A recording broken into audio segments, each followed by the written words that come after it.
Hello friends, viral hit की पिछले chapter में हमने देखा था कि सियोंग जन को पता चल चुका है अपने कोच का सच, जो कि उसे धोखा दे रहा था।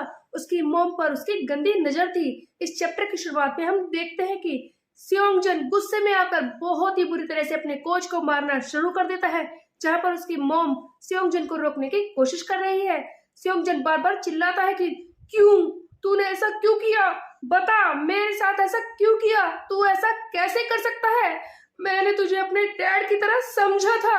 सियोंगजन की मॉम उसे रोकने की कोशिश कर रही है और कहती है कि प्लीज बेटे रुक जाओ, सब ठीक हो जाएगा, सब कुछ ठीक हो जाएगा। इसी बीच में हम देखते हैं कि जैसे ही सियोंगजन का ध्यान भटकता है, वो कोच आकर मारने की कोशिश करता है सियोंगजन को। बीच में उसकी मॉम आ जाती है, जिसकी वजह से उसकी मॉम को चाकू लग जाता है, वो वहीं पर मर जाती है। तब सियोंगजन बहुत ही ज्यादा एंगर में हो जाता है, क्योंकि उसकी मॉम मर चुकी है। उनका बदला लेने के लिए सियोंगजन चाकू उठाता है और अपने कोच का खून कर देता है। तो यही एक वजह थी जिसकी वजह से सियोंगजन ने अपने कोच को मारा था, क्योंकि उसने उसकी मॉम को मार दिया था। सियोंगजन अपने कोच को चाकू मार चुका है। उसकी वॉइस ओवर हमें बताती है कि आज ये पहली बार ऐसा हुआ है कि मैंने किसी को मारा है, मुझे गिल्ट भी महसूस नहीं हो रहा, मुझे अपनी हार्ट बीट भी सुनाई दे रही है, और उसके अलावा वो सायरन जो पड़ता हुआ मेरी तरफ आ रहा है मुझे पकड़ने के लिए। इसका मतलब था कि पुलिस आ रही है।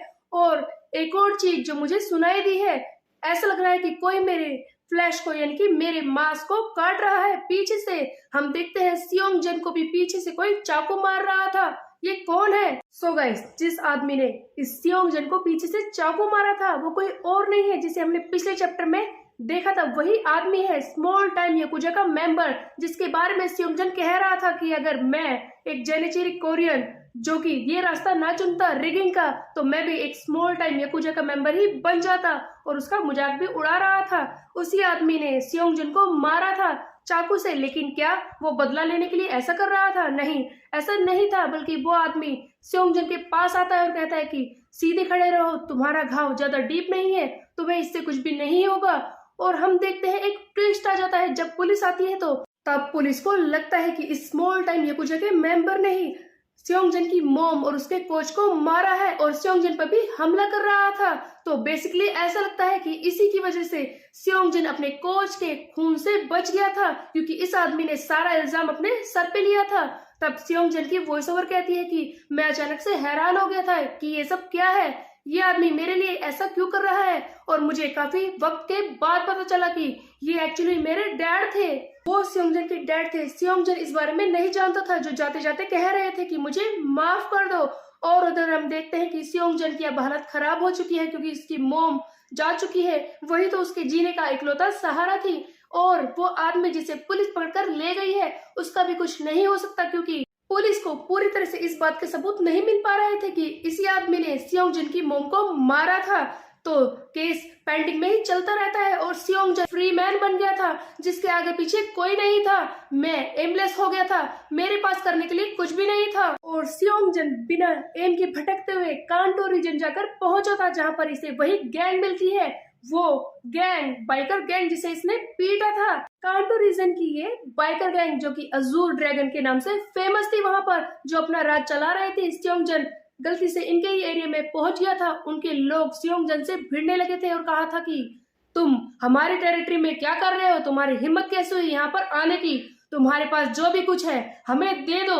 और तभी सियोंगजन ने इन सबको पीटा था। उसका कोई एम था ही नहीं इन्हें पीटने का, बस वो बिना सोचे समझे ही ये सारे काम कर रहा था। यहाँ पर सियोंगजन की वॉइस ओवर भी कहती है कि मुझे पता ही नहीं था कि मैंने ये क्यों किया, ऐसा लगता है कि मैं पैसों के लिए बहुत ही ज्यादा ऑब्सेस्ड हो गया था, मैंने इन सबको पीटा और मैं इनसे पैसे छीन रहा था। और तब मुझे समझ में आया कि शायद मैं यही सोच रहा था कि अगर मेरे पास ज्यादा पैसे होते तो मेरे साथ जो भी कुछ हुआ वो होता ही नहीं, इसीलिए मैं इतने पैसे कमाऊंगा कि मैं अपने वक्त को वापस ला सकूं, सब कुछ ठीक कर सकूं। लेकिन क्या ऐसा होगा?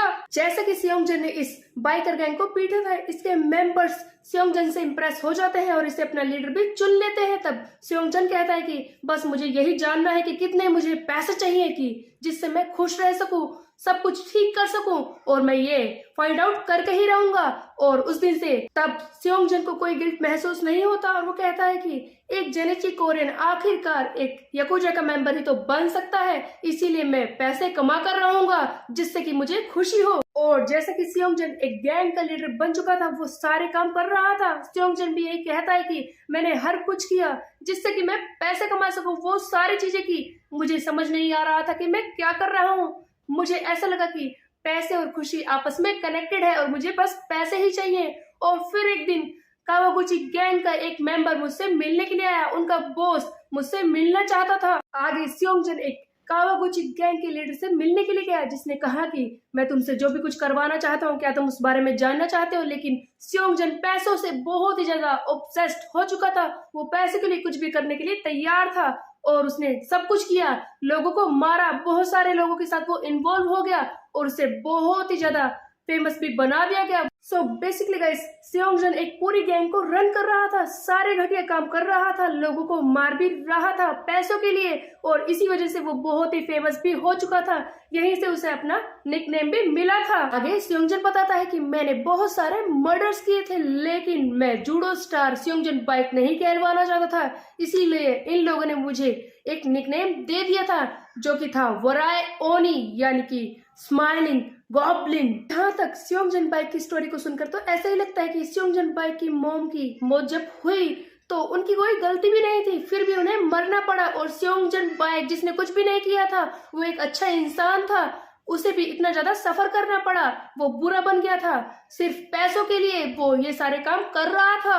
आगे सेयोंगजन बाइक बताता है कि हर दिन की तरह ही वो भी एक यूजुअल दिन था, लेकिन बॉस कावागुची गैंग के लीडर मेरे पास आए। उन्होंने कहा कि एक आदमी जो गैंग से पैसे चुरा कर लेकर गया है, वही उसे मुझे मारना है, ये नया काम मुझे मिला था। तब सेयोंगजन ने पूछा भी था कि उसने ऐसा क्यों किया होगा। तब बॉस ने इसे बताया था कि हो सकता है कि वो गैंग को छोड़ना चाहता हो, अपनी फैमिली के पास जाना चाहता हो, और इसीलिए वो पैसे चुरा कर भागा है। सेयोंगजन जो एक पेशेवर हत्यारा बन चुका था, वो कहता है कि ये मेरे लिए बहुत ही आसान काम था, मुझे बस इतना ही करना था, किसी की प्रॉपर्टी में मुझे अंदर घुसना था, वहां पर जाकर मुझे आसानी से एक आदमी को मारना था और पैसे वापस लाने थे। सेयोंगजन ने ऐसे ही किया, वो चुपचाप एक आदमी के घर में घुस जाता है जिसे मारने के लिए उसे कहा गया है, और उसे सोते हुए ही चाकू मारना शुरू कर देता है और उसे वहीं पर खत्म कर देता है। सेयोंगजन ने एक वाइल्ड पर्सन की तरह इसे चाकू मारकर खत्म कर दिया था और बैग को उठाकर जाने की कोशिश कर रहा था। वो ये भी कह रहा था कि यही है ना वो पैसों का बैग जो तुम चुरा कर लाए हो। ओह आई गेस तुम तो बता ही नहीं पाओगे। तभी हम देखते हैं कि उस बैग में एक चिट भी होती है जो सेयोंगजन देखना चाहता है।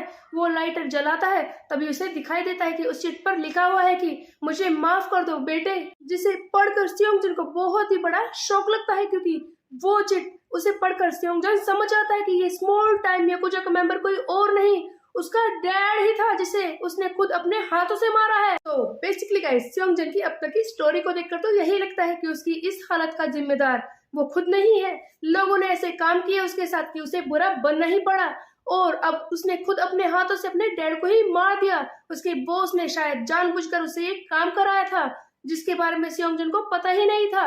तो अब आगे क्या होगा, अब सेयोंगजन आगे क्या करने वाला था और वो जिन्हों से कैसे ज्वाइन हो जाता है, ये हम देखेंगे नेक्स्ट चैप्टर में। तब तक के लिए मेरे चैनल को सब्सक्राइब कर ले, बेल के आइकन को कर दे प्रेस। फिर मिलते हैं, बाय बाय गाइस।